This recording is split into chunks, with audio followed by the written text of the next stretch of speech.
نحمده ونصلي على رسوله الكريم أما بعد فإن خير الحديث كتاب الله وخير الهدي هدي محمد صلى الله عليه وسلم وشر الأمور محدثاتها وكل محدثة بدعة وكل بدعة ضلالة وكل ضلالة في النار. أعوذ بالله من الشيطان الرجيم. بسم الله الرحمن الرحيم.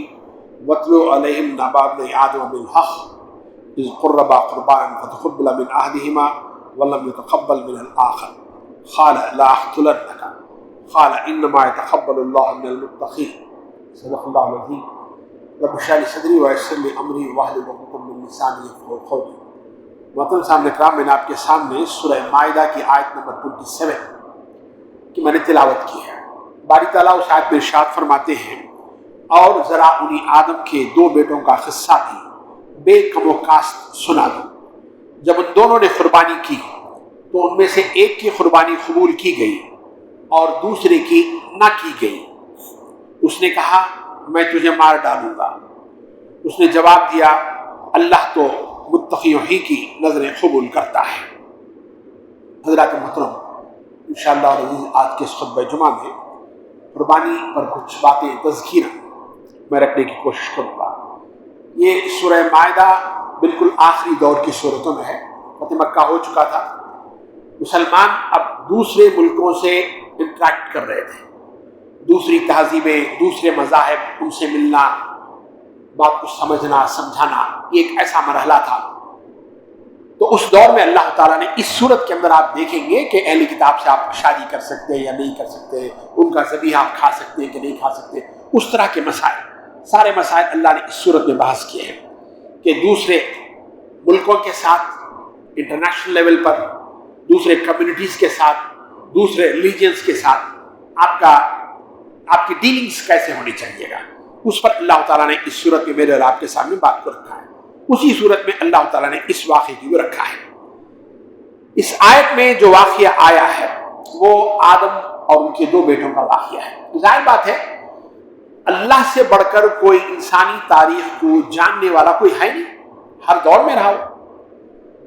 اور اللہ نے قرآن مجید میں بہت کم تاریخی واقعات رکھے ہیں، مگر جو بھی رکھے ہیں وہ بڑے اہم ہیں. اور قرآن مجید کے واقعات کا مقصد یہ نہیں ہے کہ آپ سے پڑھ کر گزر جائیں، بلکہ ان واقعات میں آپ اپنے آپ کو تلاش کریں کہ میں کہاں ہوں اس میں. اللہ یہ واقعہ مجھے کیوں سنا رہا ہے؟ 1400 سال ہو گئے، قیامت لوگ اس واقعے کو پڑھتے رہیں گے. یہ کوئی کہانی نہیں ہے. یہ آج میں اور آپ جب قربانی کرتے ہیں تو اس میں میرے اور آپ کے لیے کیا سبق ہے، یہ وہ بنیادی بات ہے جو مجھے اور آپ کو سمجھنے کی ضرورت ہے. جنت سے نکل کر آئے ہیں، انسانیت زمین پر شروع ہوئی ہے، تو اس کا سب سے پہلا واقعہ جو قرآن مجید نے ریکارڈ کیا ہے وہ یہ واقعہ ہے.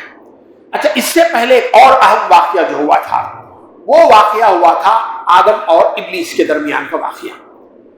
اللہ نے حکم دیا ساروں کو کہ بھئی آپ سجدہ کریں آدم کو. ساروں نے کیا سوائے ابلیس کے، اس نے انکار کر دیا. پورا واقعہ تو آپ کو معلوم ہے، قرآن مجید میں 7 مقامات پر یہ واقعہ آیا ہے. مگر اصل مسئلہ ابلیس کا کیا تھا اسے آپ پہچانیے گا، جانیے گا. اس کا اصل مسئلہ جو تھا نا وہ تھا ریکگنیشن. مجھے اعتراف نہیں کیا گیا. میں نے اتنے سال عبادت کی، میں نے اتنے سال خدمت کی، اور اللہ نے میرے ان سارے کیے کرائے پر پانی پھیر دیا اور کسی دوسرے نئے بندے کو وہ مقام دے دیا. تو اللہ کی نگاہ میں کوئی اخوت والا نہیں رہا. میری بے عزتی ہو گئی. لوگوں کے سامنے میری جے جے بلے بلے یہ نہیں ہوا. یہ وہ اصل بیماری تھی جو شیطان کو لگی تھی کہ اللہ تعالیٰ نے جس انداز سے مجھے اکنالج کرنا چاہیے تھا اس نے اس انداز سے جو وہ نہیں کیا. میری خدمات کا صلہ بدلہ جس انداز سے دینا چاہیے تھا وہ اللہ نے نہیں دیا ہے. تو یہ وہ چیز تھی جس کی وجہ سے جو وہ اپسیٹ ہو گیا. اور اس وقت سے لے کر قیامت تک کے لیے شیطان کا حربہ یہی ہے کہ ہر انسان میں اور آپ سارے انسان obsessed with recognition. ہمارے اندر